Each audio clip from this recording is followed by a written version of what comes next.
as-sibyanu was-siyam, watoto wadogo na saumu.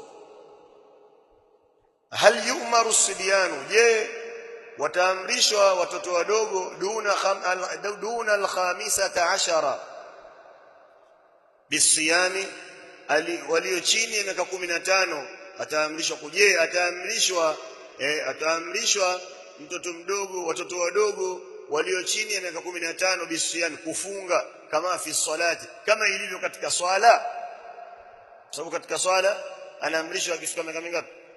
Muru auladakum bisalati lisabi, si utatu umeondoka kwa hivyo kwenda hifadhi likulli hafidhini imam. Wewe ndio utakuwa kiongozi, wewe sema tu hivi basi, waamrisheni watoto wenu kuswali lisab'in. Sawa, wanasema hiyo lamu ya tawqiti, maana watakapofikia miaka 7, wakati watakapofikia miaka 7 waamrisheni, si masala ya kuwachapa, lakini at-tamrin, kuwafanyisha mazoezi. Sawa, wadhribuhum li'ashrin, na wapigeni, wachapeni, si kama utampiga ngumi na mateke. Kuchapa pia kuna namna yake, kwa kutia adabu. Li'ashrin, wakati watakapofikia nini? Miaka 10. Wafarriqu bainahum fil madaji, na watenganisheni baina yao katika malazi, sehemu za kulala, msiwalaze pamoja. Wapo wanawachuoni wanaona kwamba hata kama mwanamke na mwanamke msiwalaze pamoja, hata kama mtu na dada yake msiwalaze hivyo, wakishafikia umri wa miaka 10 wanabadilika, au mwanamume kwa mwanamume pia msiwalaze. Na wengine wanasema hapana, na kusudia mwanamke na mwanamume msiwalaze pamoja. Mpaka sasa watu wanawalaza pamoja watoto wa miaka zaidi ya hiyo pia, kwa sababu hadithi hii hawajui au kwa sababu gani, lakini wapo wanaofanya hivyo.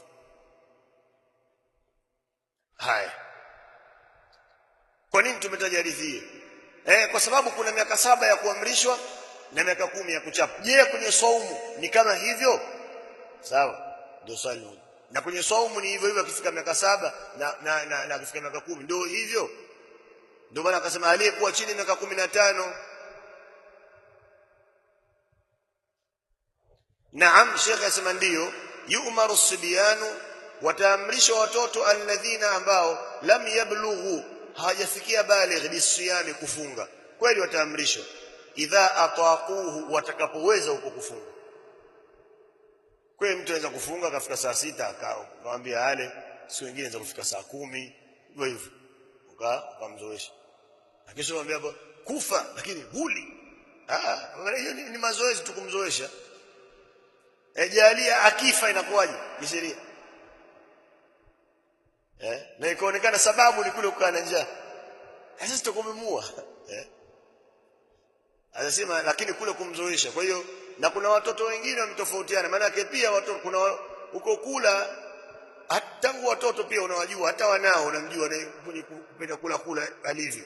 Na kuna mwingine inawezekana huyu ni mdogo, huyu mkubwa wake, huyu mdogo huyu akaweza kufunga mpaka jioni. Huyu mdogo akifika saa 7 hata usimtanie, usimtume kitu, usifanye chochote pale nyumbani, namna alivyo. Na maswahaba walikuwa wanawachukua kwenye msikitini, wanawapa vitu vya kuchezea, mara jua limezama, walikuwa wanafanya hivyo. Wasema walikuwa watoto wao wanawafanya hivyo, mara mchukua hiki, mara mkunene huku, mara mpaka muda umfanya nini umefika. Lakini ukimwacha nyumbani ndio atakula mapema, vitu vyote viko hapo, mama yuko hapo anamtazama, akienda huku akipita kaenda huku, mwanawe namna alivyokuwa amenyongea, na vitu vipo, maandalizi yanafanya hivi, kachukue maji, kachukue sukari, atafungua tu, atafungua. Lakini wao wanasema walikuwa wanawachukua misikitini, na wakiona wamechoka wanawapa vitu vya kuchezea, na ile mradi kwamba muda ukifika watawalini. Ameweza kufunga siku zote, mwambie basi funga leo, kesho utakula, funga kesho kutwa tena. Na kuna wengine wenyewe hawakubali, mtu anaweza kufunga siku 28 siku, lakini kuangalia, kwa sababu nyumba nzima inafunga na watu wanafunga, inategemea miji ilivyo, na yeye pia bora nifunge. Na mtoto ana mambo mengi, inawezekana yeye anafunga ile kwamba kwenye iftari hakukaa na nyinyi, anaona kama vile amekosa. Nyinyi mnampa iftari kama ile mlioftari nyinyi, lakini kuwa hakukaa kwenye zile sahani, amekula kwenye yale masufuria, pia hapendi. Watoto sema makobe wote wakula kwenye masufuria. Sasa mtu pia inakuchukia, lakini inawezekana boga hilo njuguma hizo sio, lakini kwa nini iwe kwenye sufuria? Kesho nitafunga nikakae kule, ule utoto uko hivyo. Kwa hiyo anaweza kuwa ukimzoesha hivyo watafunga, lakini si swala la kumbeza, kumcheka, bidi kumuhimiza, kumueleza. Na alhamdulillah miji watu kwa kufunga mambo ya saumu hasa katika miji hii si jambo gumu kwa watu wengi. Tangu miaka hii watu wengi pia wanafunga sunna sana. Ukiangalia katika miji hii wengi sana wanafunga watu sunna Jumatatu, Alhamisi. Kwa miaka mingi kuna watu wanafunga sunna. Ni jambo limezoeleka sana.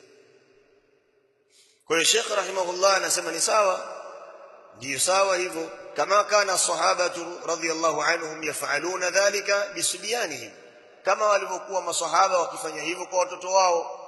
Walakin idha kana yashqu alaihim, lakini itakapokuwa inawataabisha juu yao, yani dhiki juu yao, au yadhurruhum, au inawadhuru.